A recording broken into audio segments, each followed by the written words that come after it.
오늘 이 성령의 보살피심이라는 제목으로 여러분들과 말씀 나누고 또 은혜 받고 함께 기도하는 시간 가지고자 합니다. 며칠 전에 지금 시카고 쪽에서 대학 다니고 있는 딸아이로부터 문자가 하나 딱 날라왔습니다. 뭐 영어로 어려운 이름이 이렇게 적혀 있는 이 사람 목구멍이 그려져 있는 그림 한 장이 이렇게 날라왔어요. 그래서 이게 뭔가 싶어서 찾아보니까 이제 편도선이라는 영어였었습니다. 왜 그걸 보냈는가 생각해 보니까 목이 아프다는 거죠. 제가 어렸을 때 사실 자주 이 편도선이 부었었습니다.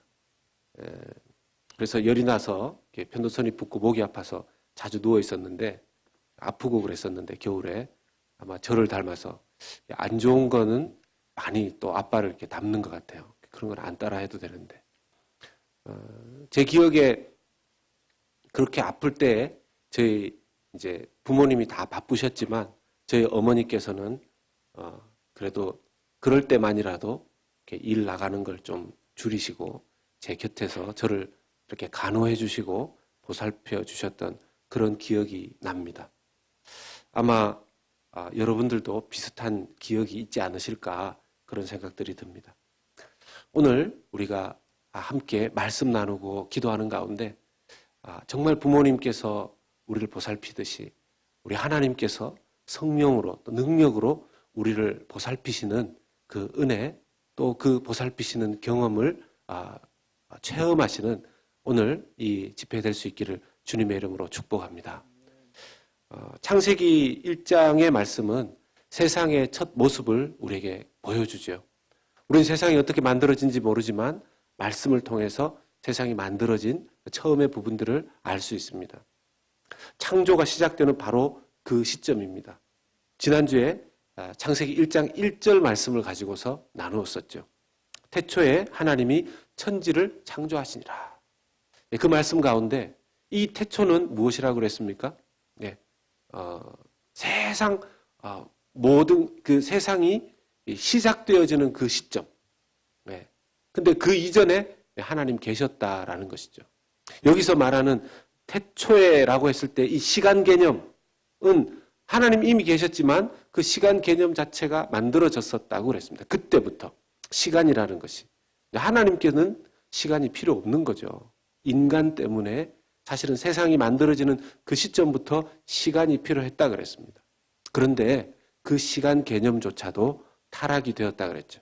그래서 우리가 하나님 앞에 구원받고 우리의 모든 영적인 것들로부터 시작해서 우리의 삶의 목표도 구원받은 자로서 삶이 관점이 이루어져야 하지만 시간에 대한 개념도 바뀌어져야 된다고 했습니다. 시간에 대한 개념. 우리가 생각하는 시간 개념, 세상의 시간의 순서와 개념을 따라서 살아가는 것이 아니라 하나님의 시간의 스케줄대로 살아가는 것에 대해서 우리가 기도하고 깨닫고 그 질서를, 그 순서를 따라갈 필요가 있다라는 것이죠. 그리고 천지를 창조하셨다고 그랬는데 그때 그 천지, 우주, 그리고 이 지구, 그리고 이 땅, 그런 것들을 포함하는 이야기라고 했습니다. 오늘은 그 땅이 어떤 상태였었냐 하면 여기서 땅은 지구를 뜻하죠. 지구를. 혼돈하고 공허한 것은 일정한 죄송합니다. 이 혼돈하고 공허하고 비슷한 말입니다.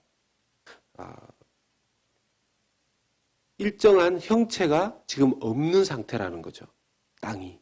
그때 만들어졌던 그 땅은 일정한 형체, 어떤 일정한 틀, 일정한 어떤 모습 이런 것들이 없는 상태였었다는 것입니다.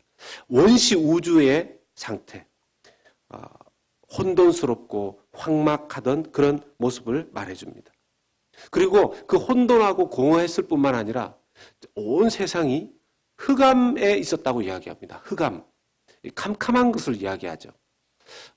여러분 혹시 이렇게 빛이 하나도 들어오지 못하도록 만들어 놓은 암실이라 그러죠. 암실에 들어가 보신 적 있으십니까? 있으시다고요? 어떤 분들이 이렇게 끄떡끄떡 하시는데 그런 데 들어가실 일이 잘 없으실 텐데 지금은 그런 방법으로 사진을 만들지 않는데 이전에 그 필름으로 그 사진을 찍고 필름으로 그 사진을 뽑을 때 그때는 사진관에 가면 이 암실이라는 것이 있었습니다. 그 암실에 들어가면 빛이 하나도 들어오지 못하도록 차단을 다 해놨어요.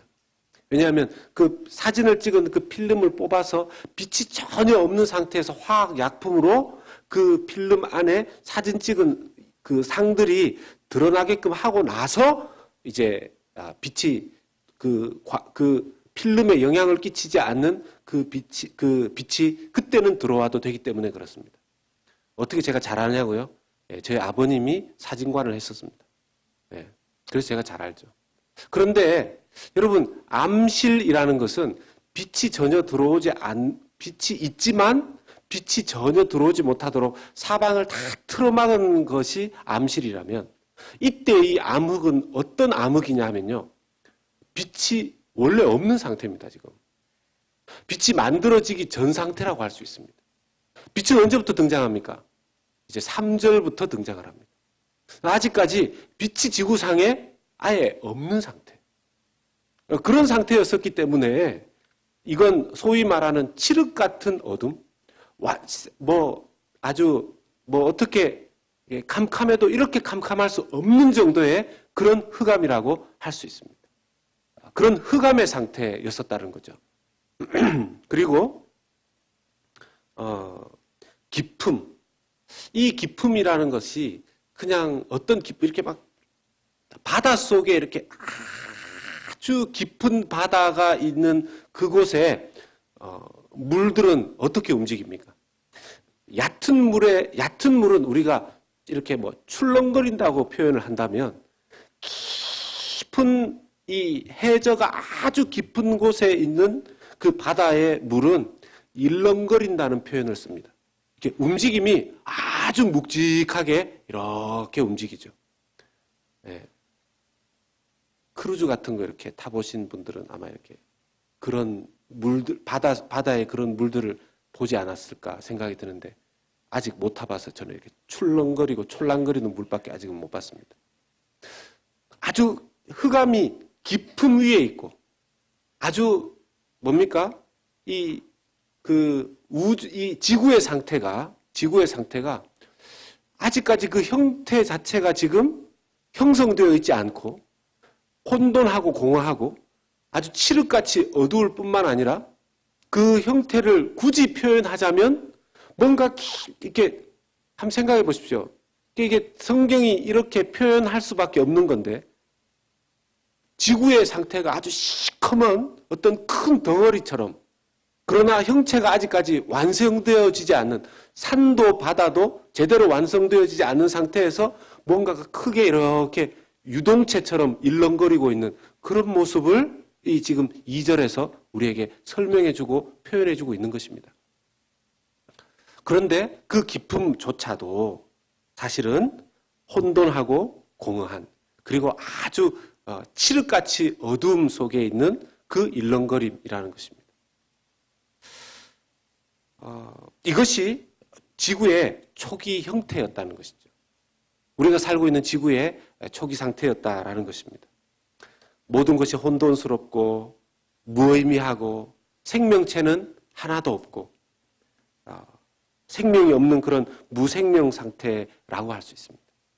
그런 지구가 일단 재료들이 이렇게 만들어진 다음에 그 다음에 이제 하나님께서 어떤 형태를 만들기 위한 작업을 시작하시는데 그 대반전의 하나의 기점이라고 할 수 있는 것이 2절에 어디에서부터 나타나냐면 하나님의 영이 등장하시는 때로부터입니다. 이 하나님의 영이 여러분 우리가 신앙생활 좀 해보신 분들은 이 하나님의 영은 어떤 하나님의 영을 의미할까요? 성령이죠. 성령을 의미하는 겁니다. 하나님의 영, 성령. 성령께서 이 지구가 창조되는, 이 우주가 창조되는 그 가운데 삼위일체 하나님, 성부 하나님께서, 성자 예수님께서, 나중에 등장하지만 성령 하나님께서도 이 창조의 과정 가운데 함께 하셨다라는 것입니다. 믿으시기를 축복합니다. 삼위일체 하나님이 천지 창조의 과정 가운데 함께 하셨습니다. 하나님의 영이 등장하셔서 무엇을 하십니까? 수면 위에 운행하시니라. 하나님의 성령께서 수면 위에 운행하신다고 합니다. 여러분, 지금 이 수면은 볼 수 있는 수면입니까? 볼 수 없는 수면입니까? 볼 수 없죠. 왜요? 아직까지 빛이 등장하지 않았지 않습니까? 계속해서 흑암 상태고 계속해서 혼돈하고 공허한 상태이며 그리고 계속 이렇게 큰 기품, 뭔가 묵직하고 큰 것이 이 지구상에 만들어졌는데 아직까지 형태가 고정되어지지 않아서 일정하게 거리든지 일정한 어떤 영역이든지 이런 것들이 만들어지지 않은 상태이기 때문에 굉장히 유동적으로 그것을 표현한 것이 수면입니다. 그것이 수면입니다. 그런데 저 수면이라는 뜻 안에 또 어떤 의미가 들어가 있냐 하면 유동하는 그것에 면, 얼굴. 그러니 그렇게 크고 칠흑 같고 어둡고 아직까지 형태가 만들어지지 않은 그것, 그 바로 그 면, 그런 표면, 그 위에 성령께서 어떻게 하셨다는 겁니까? 운행하셨다라는 겁니다. 여기서 또 운행하셨다라는 부분, 이 운행했다라는 단어가 성경상에 가장 잘 표현되어져 있는 부분이 신명기 32장 11절 말씀입니다. 같이 한번 읽어보겠습니다. 시작. 마치 독수리가 자기의 보금자리를 어지럽게 하며 자기의 새끼 위에 너풀거리며 그의 날개를 펴서 새끼를 받으며 그의 날개 위에 그것을 엎는 것 같이. 아멘. 이 운행하였다라는 뜻이 어떤 식으로 성경에서 쓰여졌냐 하면 새가 자신의 새끼 위에 날갯짓을 하거나 또는 부드럽게 그 새끼 새가 있는 그 부분을 부드럽게 활공하는 것으로 이 단어가 많이 쓰여졌습니다. 그러면 하나님의 영이 수면 위에 운행하셨다라는 뜻을 우리가 이해할 수 있죠. 그 형태가 아직 제대로 만들어지지 않은 그 지구를, 이 지구상을 하나님의 영 성령께서 뭡니까? 그 수면 위에 이렇게 두루 운행하셨다라는 것이죠. 마치 뭡니까? 어미새가 아기새를 이렇게 돌보기 위해서 다니시는 것처럼 이 수면 위에 운행하심이 있고 난 이후부터 6일 동안 대창조의 사역이 시작이 됩니다. 저는 여기에서 정말 이 창세기를 이때까지 늘 봤었지만 이렇게 꼼꼼하게 어떤 분은 목사님 지난주에 1장 1절하고 이번 주에 1장 2절하고 그럼 다음 주에 1장 3절하고 이거 우리 인생 중에 이거 다 끝내겠습니까? 이렇게 생각하실 분이 있는데 다 뜻이 있으니까 조금만 기다려 주시기 바랍니다. 이게 중요한 부분이니까. 그러니까 하나님의 영이 그 형태도 제대로 만들어지지 않은 하나님께서 재료만 만들어 놓으시고 이 지구만 만들어 놓으신 이 상태 속에서 하나님의 영이 이 지구를 이렇게 운행하시고 이렇게 활공하시듯이 이렇게 다니시는 이 이후부터 하나님께서 창조를 해 나가기 뭡니까? 창조는 이미 하셨지만 6일 동안에 질서 있게 하나씩 이렇게 만들어 가시고 이 지구를 이렇게 형성을 하시는 것을 볼 때 저는 이렇게 소름이 돋는 것 같은 그런 깨달음이 있었습니다. 그걸 여러분들하고 오늘 좀 나누려고 그래요. 여러분, 하나님의 영이 이 혼돈과 공허와 흑암과 기품의 상태를 나중에 바로 이것이 어떻게 보면 아까도 말씀드렸지만 무질서하고 무의미했고 그리고 무생명의 상태였었던 그저 창조만 되어졌던 그것을 하나님의 영이 운행하신 이후부터 무엇이 만들어지냐 하면 질서가 만들어지고 의미가 만들어지고 생명이 만들어졌다라는 것입니다. 하나님의 영이 운행하시고 난 그 이후부터 하나님의 영이 이 지구를 이렇게 감싸시고 하나님의 영이 지구가 만들어진 그 상황을 살피시고 난 다음부터 하나님께서 정말 온전한 6일에 이 하나하나의 놀라운 역사를 시작하셨다라는 것이죠. 그런데 여러분 더 우리가 기억하고 살펴볼 것은 이 운행하시니라 하는 단어에 있습니다. 이 운행하시니라는 단어가 운행하셨다 하고 과거형으로 끝나는 것이 아니고 운행하시니라 하며 현재형 단어를 쓰고 있어요. 실제로 이 원어 성경을 봐도 현재형으로 되어 있습니다. 이 말은 무슨 뜻일까요? 하나님의 성령께서 그 태초에 이제 재료부터 만들어진 그 우주에 대해서 운행하기 시작한 그것은 지금도 여전히, 앞으로도 여전히 이루어지고 있다 하는 그런 뜻이 됩니다. 비록 이 하나님 성령의 운행하심이 인간이 죄로 말미암아 타락한 이후로부터는 제한적으로 역사하십니다.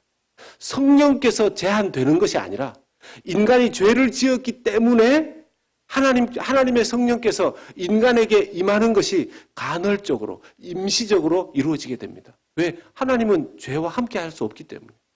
그래서 강권적으로 하나님께서 어떤 특별한 뜻이 있을 때에만 성령께서 인간에게 임하셨습니다.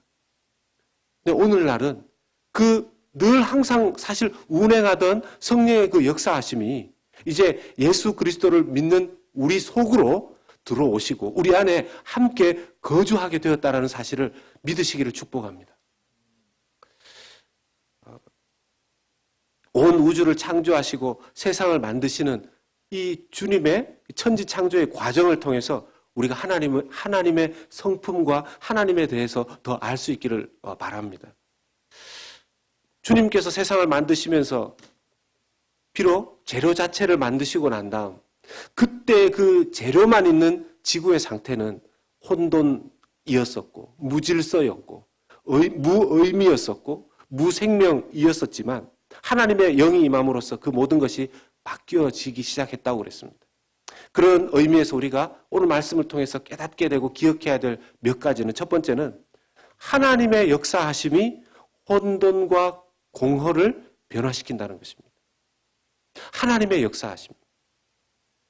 많은 사람들이 스스로 인생의 허무함을, 인생의 혼란함을 해결하려고 하는 그런 시대를 우리가 살고 있지 않습니까? 열심히 있는 사람은 자기의 노력으로 일을 해서 또는 선을 행함으로써 공부라도 열심히 해서 그런 방법으로 인생의 혼돈이나 인생의 공허함을 채우려고 합니다. 바꾸려고 합니다. 그런데 한계가 있죠. 한계가 있습니다. 나름대로 아름다운 삶을 추구하기도 하지만 인간이 그러한 아름다운 인생을 만들어낸다는 것에 좌절하거나 벽에 부딪힐 수밖에 없는 여러분 인간이 하나님께서 사람을 우리 나중에 이제 창세기 하면서 계속 나오겠지만 하나님의 형상대로 만들었기 때문에 우리의 심령 안에 사랑에 대한 사랑을 추구하고 사랑하고 싶고 사랑받고 싶은 심리가 우리 속에 내재되어 있습니다. 그래서 그런 것들이 우리의 삶 속에서도 나타나고 예술 작품을 통해서도 많이 나타나고 노래라든지 그런 음악 그리고 미술 세계 이런 것들을 통해서 많이 사실은 나타나죠. 근데 때로는요 사람들이 가장 사랑에 입각한 음악 정말 사랑을 표현해내는 미술 인간의 아름다움 이 전 모든 피조물 중에서 가장 존귀하게 만들어진 이 인간에게 하나님 심어놓으신 것들을 드러내고 싶어하는 그런 심리가 인간에게 있는데 그것이 마음대로 안 되니까 비록 그것을 표현해내는 사람들이 있지만 그것을 더 극도로 끌어내고 싶어서 채워지지 않으니까 사람들이 쾌락에 빠지기도 하고 자기 마음대로 안 되니까 정말 극단적인 다른 방법들을 쓰기도 하지 않습니까?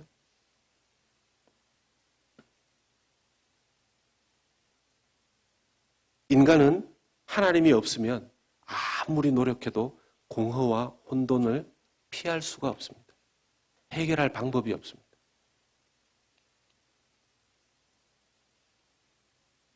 믿음 없는 사람들 중에 하나님 모르는 사람들 중에 자기의 공허와 알 수 없는 그 혼돈을 해결하고 싶어서 자기 인생의 무질서함, 자기 인생의 무의미함 아무리 많이 가져도 아무리 많이 벌어도 아무리 많이 누려도 채워지지 않는 그 공허감 그것들 때문에 괴로워하는 사람들이 얼마나 많습니까? 그것은 오직 하나님의 영이 예수 그리스도로 말미암아 믿는 자에게 임하는 하나님의 영이 그의 영혼에 임할 때에만 그 공허와 혼돈이 채워지고 변화되어지는 줄로 믿습니다. 이걸 뚜렷하게 경험하는 사람들이 사실은 있죠. 그러니까 보면 모태신앙인 분들은 좀 이런 부분이 이렇게 그 영적으로 어렸을 때부터 누려지다 보니까 이게 자연스럽다 좀 그렇게 말할 수도 있습니다. 그런데 좀 믿지 않다가 정말 그런 혼란과 혼돈, 공허 이런 상태에 정말 있어서 그게 뭔지 아는 사람들이 예수 그리스도를 믿고 고백해서 정말 성령이 자기에게 임하여 평강이 임하는 것을 경험한 사람들은 공허와 혼돈이 하나님의 역사로 말미암아 어떻게 변화되어지는지 좀 뚜렷한 경험과 간증을 가지고 있죠. 그런데 안 믿는 사람이 믿어서 성령으로 말미암아 혼돈과 공허가 해결되어지는 것은 알겠는데 믿는 사람들 중에서도 이런 혼돈과 공허감이 있는 것은 왜 그럴까요? 여러분, 하나님의 영이 그 수면 위에 운행하심이 단회적으로 끝난 게 아니라 그랬습니다. 계속해서 현재형으로 이루어지고 있다고 그랬죠. 그러면 우리는 마찬가지로 그냥 성령의 임하심을 단회적으로 한번 경험하고 끝내는 것이 아니라 항상 성령이 우리 위에 운행하셔야만 되는 줄로 믿습니다. 항상 계속해서 성령의 내주하심, 성령의 보살피심, 성령의 함께하심, 성령의 어루만지심을 항상 계속해서 언제나 누릴 수 있는, 그것을 붙잡을 수 있는 우리 성도님들 되시기를 주님의 이름으로 축복하고 부탁드립니다. 이게 관건이에요. 이게 관건이에요. 그래서 우리로 하여금 성경에서 성령으로 충만하라 이렇게 명령하실 때 그것이 과거형도 아니고 단회적인 단수형도 아니고 복수적이며 현재형이고 명령형인 것입니다. 계속 그렇게 살아라는 것이에요. 이스라엘이 하나님의 민족이었지만 그들이 하나님의 보살피심을 떠났을 때 하나님의 운행하심이 무엇인지 하나님의 계속해서 자신들 위에 있어야 되는 하나님의 성령이 하나님의 영이 자기 위에 늘 운행해야 된다는 그것을 놓쳤을 때 그들은 메말라 버리기 시작했습니다. 메말라 버리기 시작했습니다. 어느 정도까지 메말라 버렸습니까? 살아있지만 송장처럼 보였습니다. 에스겔서 37장은 그것을 그렇게 표현하지 않습니까? 메마른 뼈. 예? 에스겔이 본 그 메마른 뼈들. 그게 정말 죽은 뼈가 아니라 어떻게 보면 이스라엘의 영적 상태를 나타내는 것이죠. 그래서 하나님의 영이 다시 임하면 하나님의 영이 수면 위에 선택받은 그 민족들 위에 다시 임하기만 하면 그들이 살아날 것이라고 에스겔은 예언했죠. 에스겔서 37장 5절의 말씀이 그렇게 말씀하시지 않습니까? 같이 읽겠습니다. 주 여호와께서 이 뼈들에게 이같이 말씀하시기를 내가 생기를 너희에게 들어가게 하리니 너희가 살아나니라. 아멘. 아멘. 여기서 말하는 생기가 무엇입니까? 예, 하나님의 영이죠. 하나님의 성령이죠. 이 하나님의 성령께서 다시 너희에게 들어가면 너희가 살아나게 될 것이다. 이렇게 말씀하시는 것입니다.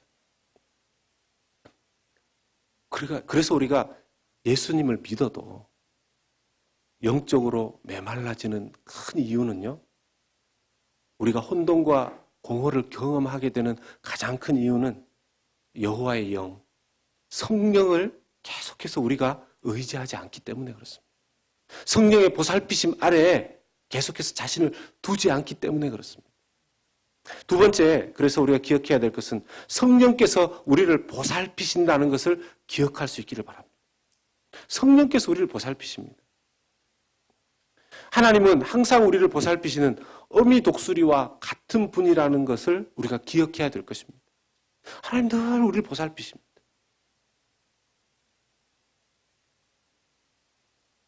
수면 위에 여호와의 영이 이렇게 그 형체도 없고 공허하고 칠흑같이 어두웠던 그 세상을 하나님의 영이 이렇게 감싸셨듯이 그 이후에도 여호와의 영이 성령께서 이 지구를 그렇게 감싸시고, 근데 사실 거기에서 가장 사랑하는 존재는 누구겠습니까? 사람이죠, 사람. 그건 조금 이따가 또 한번 이야기하겠지만요.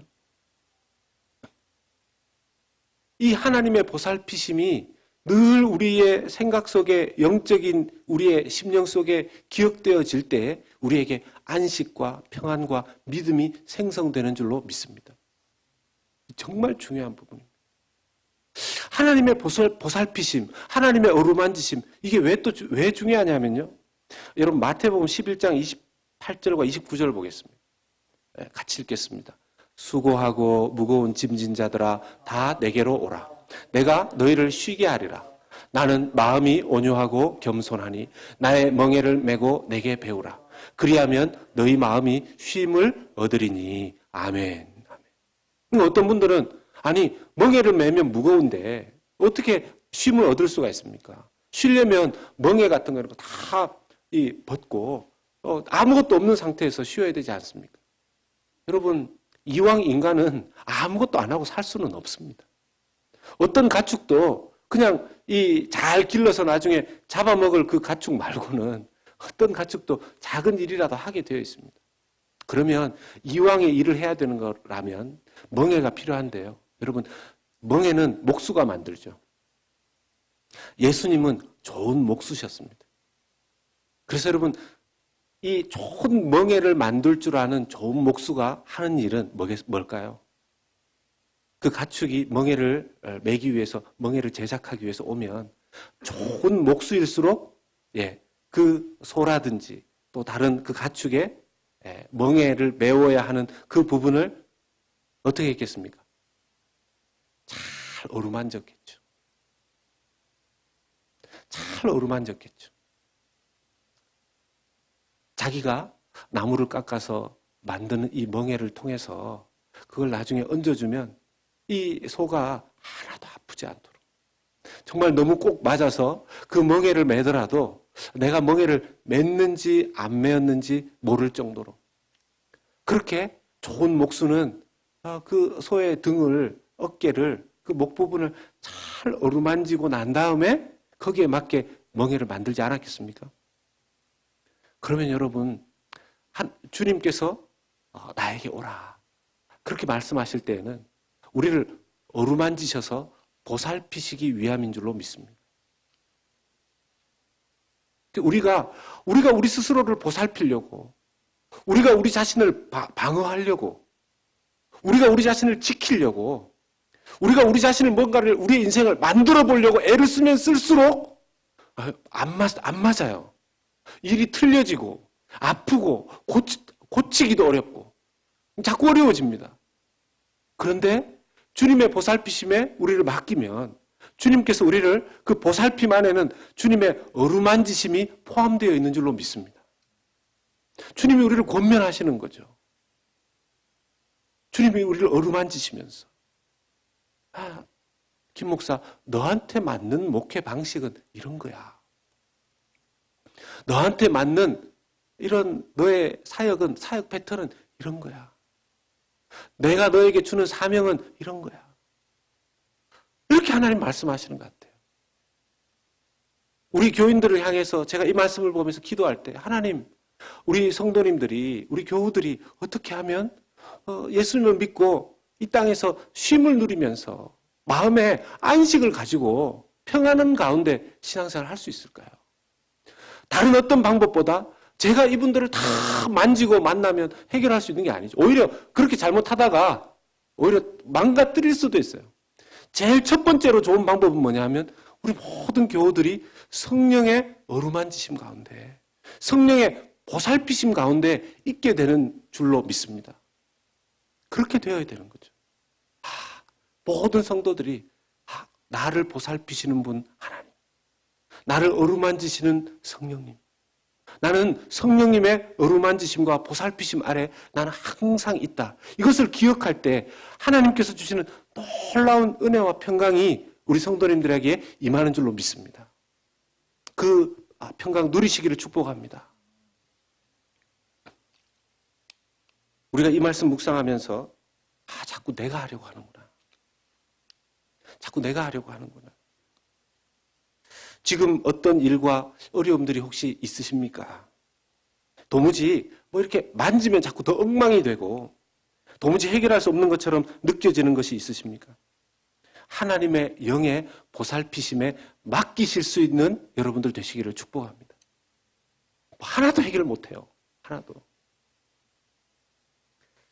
하나님의 영의 보살피심이 있기 때문에 우리가 정말 자신 있게 신앙생활도 할 수 있는 줄로 믿습니다. 우리 영적인 눈이 어둡기 때문에 우리 아까 죄송합니다. 요한이 같은 아이는 말을 잘 듣는데 애들은요 이 돌발 행동을 하기 때문에 얘가 어디로 튈지 몰라요. 가만히 잘 있다가 이렇게 같은 방향으로 가다가도 갑자기 돌아서서 딴 데로 막 간단 말이에요. 저기 지금 차가 왔다 갔다 하는데 부모님은 뭡니까 이 신경이 5감 위에 6감 같은 게 막 있어가지고 애들이 이렇게 딴 데 보고 있다가도 애가 넘어지면 어떻게 뒤에 눈이 달렸는지 이렇게 보면서 이렇게 잡아내고 이럴 때가 있습니다. 부모님의 보살피심의 마음이 그렇게 전달되는 거죠. 하나님의 보살피심, 성령의 보살피심은 우리 성도들에게 그런 역사하심으로 나타나는 줄로 믿습니다. 우리가 영적으로 어두워지고 이렇게 되면 가면 안 되는 길을 막 갑니다. 그럴 때 하나님의 보살피심, 성령의 보살피심이 있기 때문에 우리의 뒷 옷자락을 붙잡고 김 목사 그리 가면 안 돼. 우리에게 그렇게 역사해 주실 줄로 믿습니다. 그래야 믿고 우리가 살아갈 수 있죠. 이걸 어떤 분들은 늘 위축되어서 이걸 하면 어떻게 잘못하면 어떡하지? 이렇게 이거 내가 잘못하면 어떡하지? 늘 그걸 염려합니다. 하나님의 보살피심을 믿고 나아가면 아니라고 생각되면 하나님께서 붙잡아도 주실 것이고 또 우리가 어디를 갈지 몰라서 정말 시각장애인처럼 맹인처럼 막막해할 때 그때 주님께서 우리를 성령으로 보살피시기 때문에 어루만지시기 때문에 우리의 손을 붙잡고 우리가 가야 할 곳으로 여러분 맹인 인도해 보셨습니까? 시각장애인 인도해 보셨습니까? 굉장히 부담스러워하는 분들이 있는데 그분들한테 그냥 어깨만 내드리면 됩니다. 그분들에게 그냥 손만 이렇게 내드리면 됩니다. 그냥 우리의 어깨만 내드려도 이렇게 어깨 이렇게 붙잡고 잘 오세요. 손만 어떻게 방향만 제시해도 옵니다. 하나님께서 우리에게 그렇게 해주시는 분이신 줄로 믿습니다. 하나님의 성령께서 역사하시고 우리를 만지시기만 하면 우리가 새롭게 조정되고 살아나고 의미마저 새롭게 될 것을 믿습니다. 세 번째는 하나님의 사랑은 절대적이라는 사실입니다. 여기에 무슨 하나님의 사랑의 절대적인 것이 나옵니까?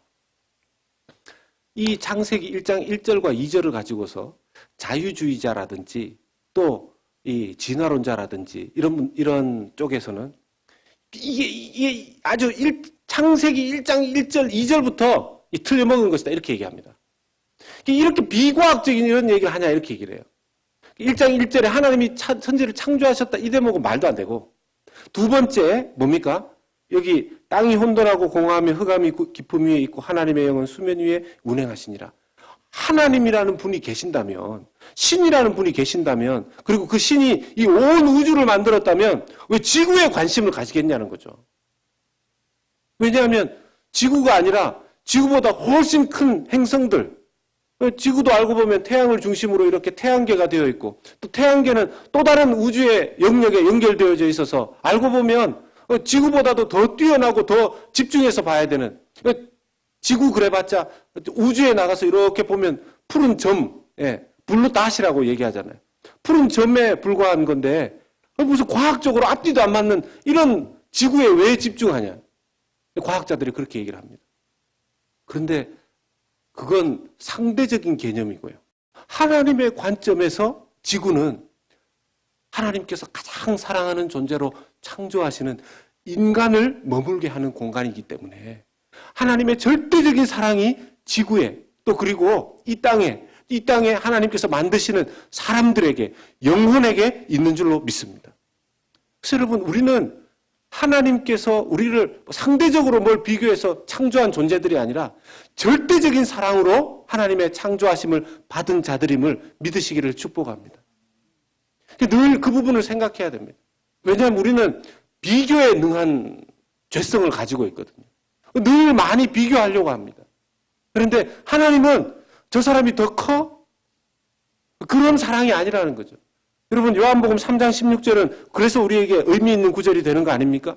하나님이 세상을 이처럼 사랑하사 독생자를 주셨으니 이는 그를 믿는 자마다 멸망하지 않고 영생을 얻게 하려 하심이니라. 아멘.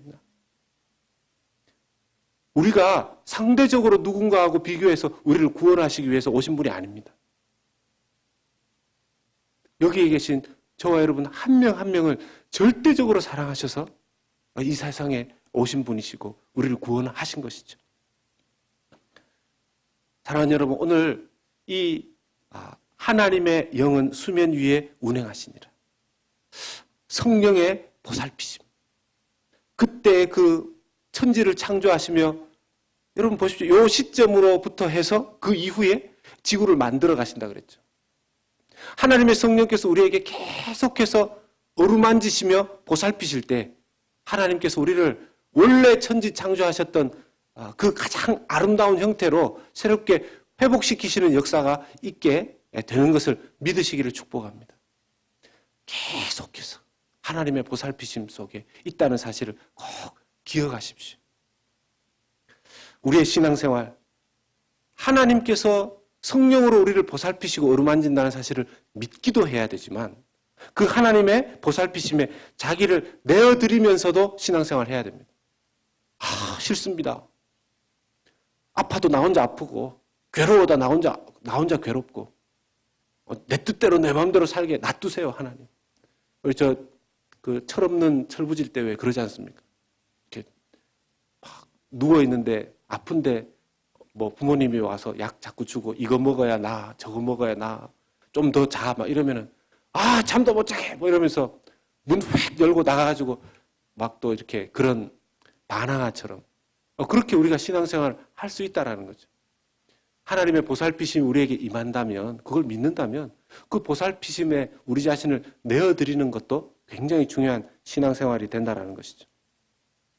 하나님의 은혜와 평강이 임하고 하나님의 역사가 일어나서 아직도 혼돈과 공허가 난무하는 세상에 살고 있지만 여전히 창조의 하나님의 은혜 때문에 무질서가 질서로, 무의미가 의미로, 무생명이 생명으로 새롭게 되는 그 역사를 경험하면서 계속해서 그것을 누리시면서 살아가시는 모든 성도님들 되시기를 예수님의 이름으로 축복합니다. 우리 함께 찬양하겠습니다.